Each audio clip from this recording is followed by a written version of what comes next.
aussi aide financièrement. Et pour aide financièrement, ce n'est pas seulement l'aide pour dépenser l'argent du mari. Ça peut être aussi une aide dans le sens où vous apportez aussi ce que vous pouvez, tant soit peu. Les difficultés que vous avez, les autres aussi ont. Et vous pouvez être la clé pour résoudre cette difficulté pour les autres qui sont dans les mêmes cas que vous. Nombreuses. Et je me suis dit, pourquoi ne pas élargir le marché? Pourquoi ne pas faire un atelier de couture? Et je répondrai aux besoins de certaines femmes. La solution à cet obstacle-là, parce que vous n'êtes pas seul devant cet obstacle. Donc, il faut avoir, je peux dire, l'intelligence spirituelle, l'intelligence commerciale, de pouvoir dire...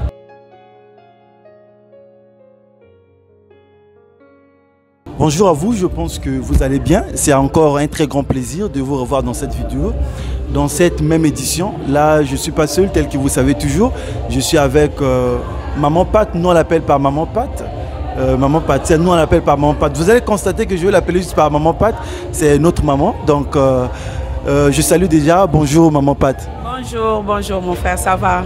Oui, très bien maman. Merci beaucoup déjà pour votre temps agréablement accordé. Merci beaucoup maman. Merci, je t'en prie aussi. Très bien, alors maman pâtissière, vous allez vous présenter pour des personnes qui ne vous connaissent pas. Qui êtes-vous et que faites-vous exactement? Je m'appelle, comme il vous l'a dit, Maman Pat. Ceux qui me sont proches m'appellent Maman Pat. Je suis Patricia Kapinga Chimbela, je suis de nationalité congolaise. Je suis mariée, mère de 4 enfants. Je vis à Marrakech depuis début de 2008. J'ai un salon de coiffure, un atelier, je suis dans les business. Voilà, je pense que c'est un peu ce qu'il y a sur moi. Très efficace cette présentation. Alors maman Patricia, vous allez nous dire, vous êtes ici au Maroc, ça fait combien de temps que vous êtes au Maroc? Et c'était pour quelle raison que vous étiez arrivé au Maroc? Est-ce que c'était pour les études ou bien c'était pour le travail? Non, je ne suis pas venue au Maroc pour les études. Je suis venue, comme on l'a dit, en regroupement familial. Parce que mon mari travaille pour une entreprise marocaine. Et c'est dans ces cadres-là que je suis venue pour un regroupement familial pour les rejoindre avec les enfants. D'accord, très bien. Alors maman Patricia, comment est-ce que vous avez adapté, vous avez passé des études après les études et le travail? Comment ça a été pour vous de vous familiariser avec le travail étant une femme? Oui, c'est vrai, pour me familiariser dans un nouveau milieu, je peux dire, dans un pays qui n'est pas... le pays dans lequel je suis née, où j'ai grandi, c'est vrai, il y a eu un travail à faire. Quand je suis arrivée en 2008, comme je le disais, déjà j'attendais famille parce que j'ai eu une de mes filles qui est née en juin et nous sommes arrivés au mois de février. Mais après la naissance du bébé, qu'elle a eu quelques mois, j'ai eu vraiment l'envie de travailler. Parce que je suis une femme, je ne suis pas, je peux dire... apte à rester à la maison sans rien faire. Ça ne veut pas dire que je minimise les femmes qui restent à la maison, qui gardent leurs enfants, tout simplement. C'est un travail noble. J'ai beaucoup de respect pour ces femmes parce que ce n'est pas facile. C'est un travail vraiment très important. Mais j'aime travailler, en plus de m'occuper de mes enfants, j'aime aussi travailler dehors. Comme la Bible nous dit dans les livres des Proverbes, que cette femme vertueuse, elle allait. Voilà. Moi, je suis parmi celles qui vont chercher aussi dehors. Donc j'ai eu envie de travailler, mais il y a eu des personnes qui m'ont dit qu'ici au Maroc, ce n'est pas possible de pouvoir travailler. Mais je ne me suis pas limitée à ça. Je ne me suis pas limitée et j'ai cherché. Je voulais trouver l'équilibre, c'est vrai, dans mon foyer, avec mes enfants, mais aussi l'équilibre du point de vue professionnel. Voilà, maman Patricia, c'est déjà très profond. Mais étant des femmes, parce que la majorité des femmes disent que non, tu es déjà mariée, c'est fini, vous pouvez rester à la maison. Mais quelle était votre motivation de gérer déjà votre vie conjugale et le travail? Comment est-ce que vous arrivez à le faire, maman Patricia? Bon, je l'ai toujours dit dans les réunions de femmes, pour arriver à les faire avec équilibre, il vous faut l'accord ou l'appui, le soutien de votre partenaire, de votre mari. Parce que tout compte fait, si le mari veut jouer au difficile, c'est vrai, ça va être vraiment compliqué pour vous de pouvoir travailler et travailler efficacement. Certes, vous pouvez peut-être forcer la main pour travailler, mais vous ne serez pas efficace si déjà dans votre famille, dans votre maison, il n'y a pas cet accord pour que vous puissiez travailler. Comme je le disais, nous avons des appels différents. Chacun ou chacune des femmes a un appel différent. Il y en a qui ont cet appel noble de s'occuper 100% de la maison, des enfants, de l'éducation des enfants. Et il y en a aussi qui sont comme moi, qui sont en plus de pouvoir s'occuper des enfants, pouvoir être cette aide financière qui peut aussi aller chercher, comme la femme, la femme de Proverbe, elle allait chercher, elle était une marchande, je veux dire. Moi, je peux dire en quelque sorte, celle-là qui est cette marchande. Être une aide, ça ne veut pas seulement dire être une aide dans les conseils, ou alors être là pour s'occuper des enfants, ou alors pour donner des conseils. Oui, on est aussi aide financièrement.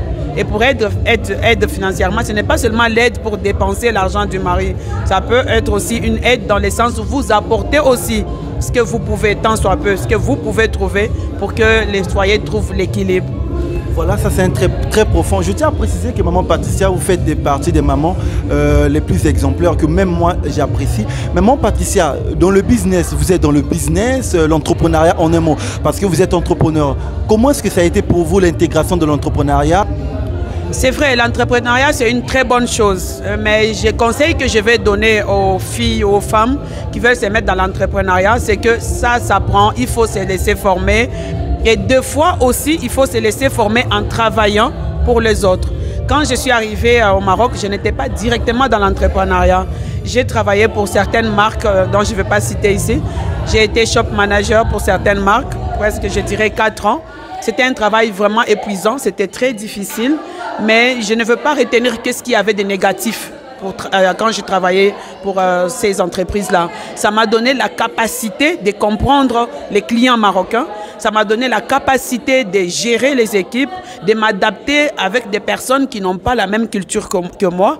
Comment travailler, comment les écouter, comment satisfaire un client. Ça, j'ai appris en travaillant pour les autres. Et c'est seulement après, voilà, que j'ai commencé à mettre en place, par l'aide de Dieu, ce que je voulais faire. Depuis longtemps, je voulais être entrepreneur.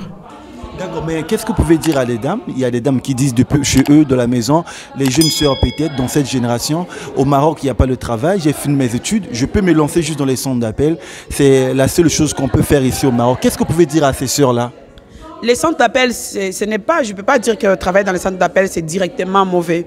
Mais je veux dire à une personne, à une fille qui m'entend ou à une femme qui m'entend, quand vous avez un projet, écrivez-le.